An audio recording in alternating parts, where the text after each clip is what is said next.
Today we are doing the book tag that Destiny Sidwell had her followers send in questions, and she made this book tag. So we're gonna do that for our last day of Bookmas, guys. It's the last day. Can you believe that? It flew by for me, I felt like. So first, we're starting with the most disappointing book of 2023. And for that, I said Then She Was Gone by Lisa Jewell. I rated this 2 stars, and I was just incredibly disappointed by this because I know how much hype Lisa Jewell gets, and I've heard she's a really good thriller author, but I just didn't like that book. Also, guys, I'm only doing 1 book per question, and I'm also making sure none of them have the same book or answer because I want to make this interesting and not go like for a half hour, because I could ramble about books for, well, more than a half hour. I could probably ramble about them for days, but we're going to try to keep this shorter. Then we have Underdog Book of the Year. I put Partners in Crime by Alicia Ray. I've heard no one talk about this. I think I saw it like once on a book talk haul, and I didn't even see like what she rated it or anything. And so I was like, I'm gonna try it out because it sounded interesting, and it was really good. I rated it a 4-star, and I feel like it's an underdog because I didn't expect much from it because I didn't hear about it, because I feel like I have higher expectations when I hear more about books. So yeah, that was really interesting. I have a book that was overhyped. I get why this one was overhyped, but it's Iron Flame by Rebecca Yarros. I know we had so much time to hype it up and get excited for it, and I liked Fourth Wing. I really loved Fourth Wing, but I only rated Iron Flame 3 stars. So I feel like, yeah, that's how I feel. Yup. Fave book couple of the year. My favorite book couple was Ryan and Indy from The Right Move by Liz Tomford. Those two are so good together. They're like, they balance each other out so nicely, and they're just like the perfect little match. And he's just such a good book boyfriend that I feel like it's just perfect. Mighty came to say hi.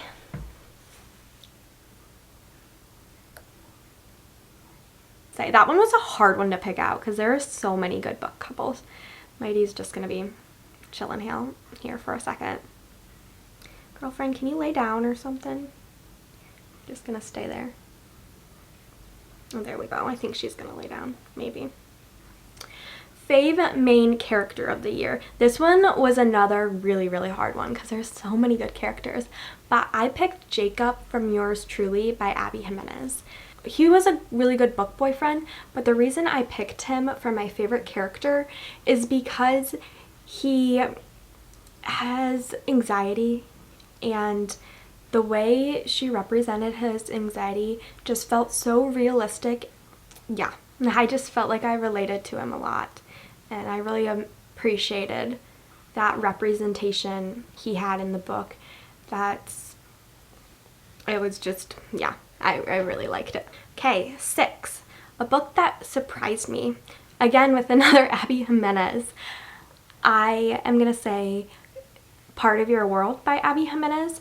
This book I ended up rating a 5-star, and I had read 2 more before that of hers, but this one didn't sound like it interested me. I just really wanted to read Yours Truly because that one sounded like it, and this one was the first book in this interconnected standalone. So I was like, I guess I'll read it, because I ended up reading the Happy Ever After playlist as my first Abby Jimenez book, and I liked it so much I went to the first one in that interconnected standalone because she has 2 different interconnected standalone series. And so I ended up going back, and then like it didn't impact me as much as I think it would if I would have read it first. So I was like, okay, I'm just gonna read it because I like her writing already. It can't be bad. But it actually ended up being so good. I enjoyed it so much. All right, then we have a new favorite author. I put 2 in here that I discovered in 2023 because I couldn't choose between them. So I did lie to you. I have 2 for this one. I have Liz Tomford, which writes the Windy City series, which you all know is my favorite, with Mile High, The Right Move, and Caught Up, and it's still going. And then, Mighty's paw. Girl, you got my necklace. And then we have Abby Jimenez. My last 3 questions have all been Abby Jimenez. I love that woman. You guys know I love that woman so much. Okay, moving on. Happiest read of the year. This one was hard to pick out because a lot of books make me happy, but I thought of more of like a lighter read that just like made me feel giddy, kind of made me kick my feet. So I chose The Love Wager by Lynn Painter because it was, again, yeah, just one that made me kick my feet. It wasn't really that sad or anything like that, and I just had fun reading it and it made me happy. So that's why I put it down. I did rate that one 4 stars if you were wondering. All right, then we have the most frustrating book. I would have to say Shadow and Bone, that whole series, that trilogy. Just some things that girl did, the main character, I was like, oh my gosh, girl, no. I was just like so frustrated in a lot of it, and I was upset as well because it didn't live up, because I read Six of Crows and Crooked Kingdom before that, and then I went back and read those, and I feel like that was fine that I did that, but it didn't live up to that, because that duology is way better than the Shadow and Bone. Best adaptation of the year.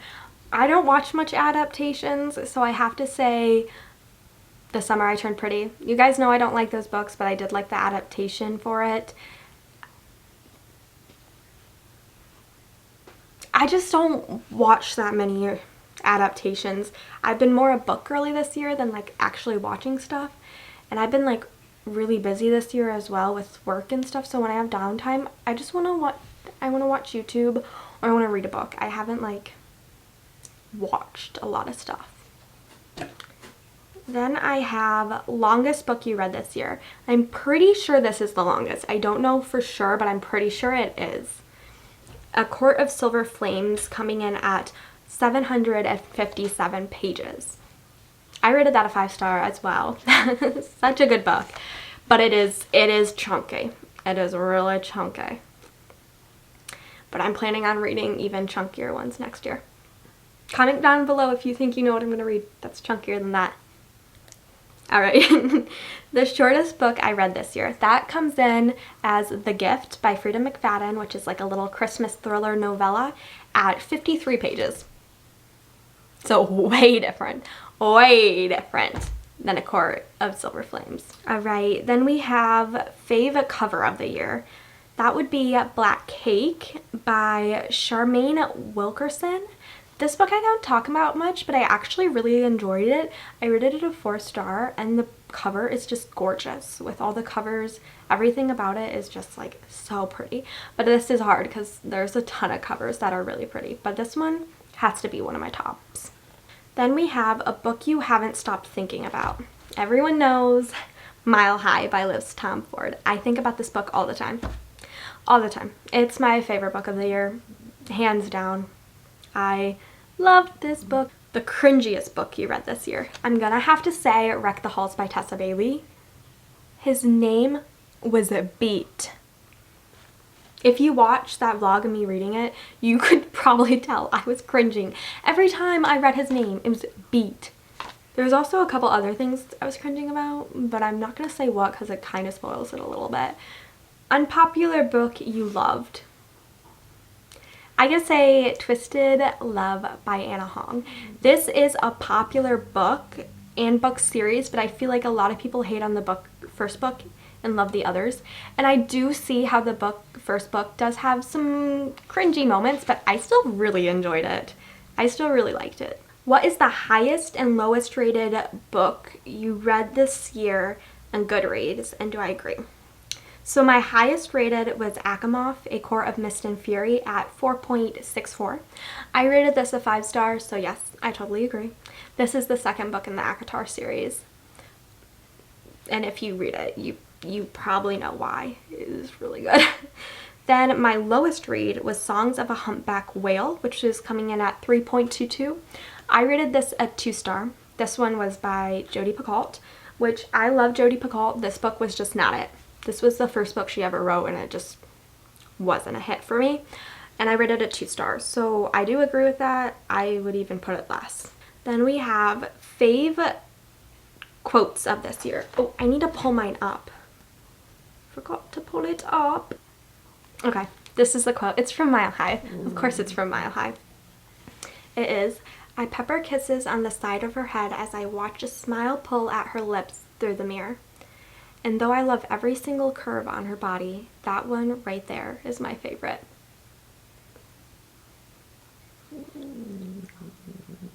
Oh my god! Oh my gosh. So beautiful. Why? Why are you making those noises? You don't think it's beautiful?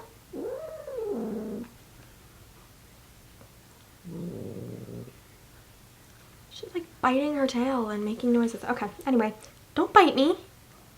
Thank you. Okay, what was the book with the most unique concept? I gotta say, One Dark Window by Rachel Gillig. I've talked about this book a lot too. This book just, it's a fantasy. I feel like a lot of fantasies have really unique concepts. Okay, she's off me now.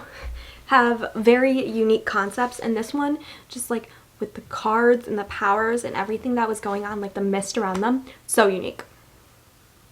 I feel like I can't even describe it, but it's so good. Again, another one you need to read. Then I have book you read that you would reread.